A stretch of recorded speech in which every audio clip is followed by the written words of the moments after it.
authorities tomorrow, pal. You're right. You're absolutely right. You're absolutely right.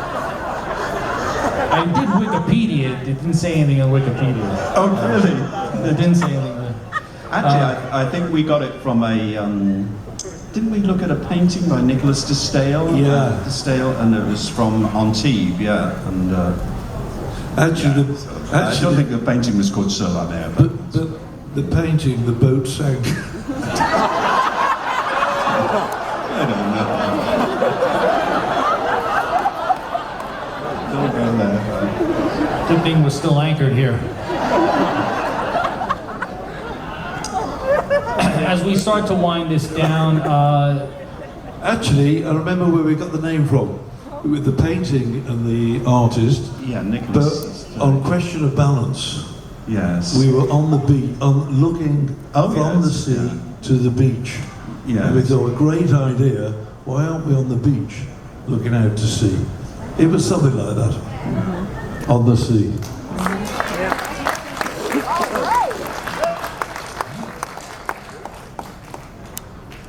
Almost. he didn't have to Google it. No. All right. It always has a different inference in French anyway, so it's never quite as literal as that. You know. I see. So, what has kept the three of you together for 50 plus years? Marriages don't even see that number. What is it about the three of you? And feel free, Graham, we'll start with you. What has kept the three of you guys together all this time, on the road, roommates at one point in the early days of touring? What has been the thread or the glue that's kept it all together? I think the music. I think every one of us, even the other two boys, only thought about music from way back. You know, when we could first think, and we just revered the music. I personally was delighted to work with such a bunch of talented people, good songwriters, great lyricists, good instrumentalists, and it was an honor to play with them and for you.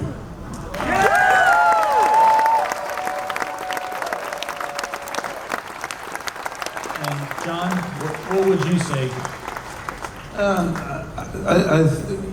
It is all down to the music, and you know, when you write a song, we used to sit around this little coffee table, which we still have actually. It's in one of the garages in Cobham in England, and when you wrote a song, you know, you're playing to the rest of the guys for the first time, and you are standing there really, or sitting there pretty naked, because you're bearing your soul with a new song, and you don't know what. But as soon as you played it, the rest of the guys went, yeah, we understand, we're in, we know what we're doing, and everyone contributed. And once you've played the song for the first time for everyone, Justin, Graham, Mike and Ray, it became their song as well. And that was, for me, the most important thing, where everyone took pride in everyone's individual song. It became as one. And that was the Moody Blues for me.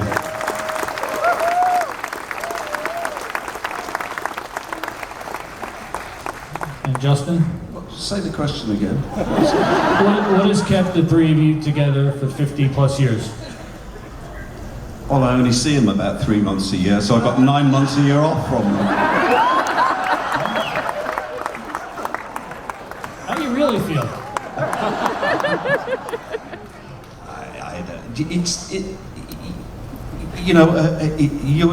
It's been a wonderful life. It's a wonderful life in music, and it's a great thing to have created some magic. You can never do that with playing cover versions or anything like that. You can enjoy the spirit of them and the feeling of them, but when they come from your heart and you share them, you know, and you make them with people, and it just means so much, and that's not something that you'd ever want to you ever want to give up easily. So it's a kind of drug, because the feeling is so wonderful, And we can do the most perfect sound check every day, and it'll be very nice and everything. But when everybody's here and with us, there's a magic in the room that's quite astounding and sparkling and vibrant and electric. And this Sunday, when you depart the ship, you're going to head out on a month-long tour, wrapping up in Las Vegas with another residency at the Wynn. I know that, Justin, you have some solo dates later in the year. I know that you want to do more solo dates. What is the plan for the Moody Blues after this initial tour? Where do we go from here? You think we're going to tell you, sir? Yeah. Nice try. Yeah. They want to know. Of course. What a rotter I am. Well, let me turn to Graham. I'll tell you why I'm going to turn to Graham. Graham and I had a conversation a couple of weeks ago, and I did ask him, how he's feeling. He has shared the health crisis that he underwent in the last year or so, and you talked about maybe looking to kind of wind it down a little bit, not fully, but take it easy a little bit more. Have your thoughts changed? It was on the record when we spoke. I don't know. My thoughts have changed. We've got we've got to take it sort of more easy because we can't take the pace anymore. After a month, I'm sort of dragging my ass. I think when you mentioned we were at the Wynn, and we were there for about 10 days, doing like five concerts. I don't know how many, but we'll be there, and it'll give us a time then to just sit back and see what we've done last year, what the Rock and Roll Hall of Fame is. And we've got to plan for that as well, because that's important. So hopefully then at that period of time we'll plan. We always plan like a year or 18 months in front, and we have to make a decision at that time. So I think the end of January, it's been such a great year this year. How could you eclipse that? What can I say?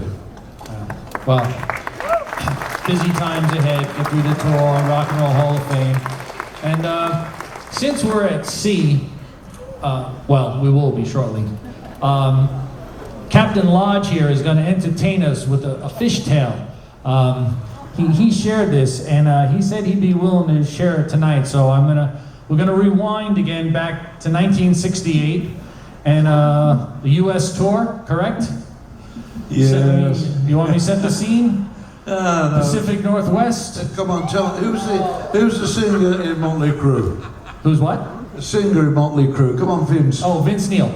Vince Neil and I were hosting, can you believe, a country western golf tournament in Palm Springs. But he said to me, John, the Moodies, they are rock and roll legends, You've done things that we wished we could claim were ours. Is it true about the Edgewater Inn in Seattle? And we were raised a fisherman. Ray loves fishing. And we're staying in January, minus 20 degrees in Seattle. And we stayed at the Edgewater Inn, which is right on the water. And Ray decides we should all go fishing. So he gets a fishing rod, gets some special lines, and after the concert we come back to the hotel. Now we're on the second floor, third floor, windows open, 1 o'clock in the morning, colour television on, central heating full on, hundreds of bottles of Johnny Walker Red Label, and fishing. Catching nothing, little things. So Ray has this idea to ring down, there's a Japanese guy in the chef, and say, can you bring us up some salmon belly. Ray said to me, fish love salmon belly. So he puts the salmon belly on this huge hook, throws it over, and now it's 2 o'clock in the morning, windows are still open, and we're watching the rod and it's just doing this, up and down, slowly, freezing cold, and then suddenly the rod goes down, straight down.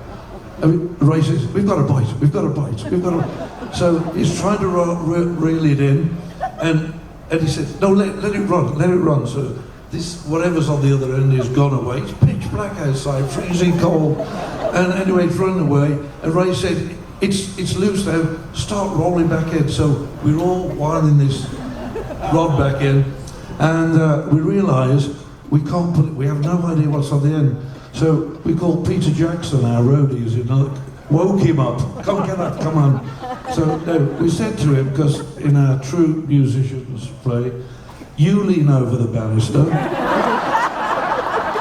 So we go leaning over the banister with a towel, and we said, no, just lever the wire up.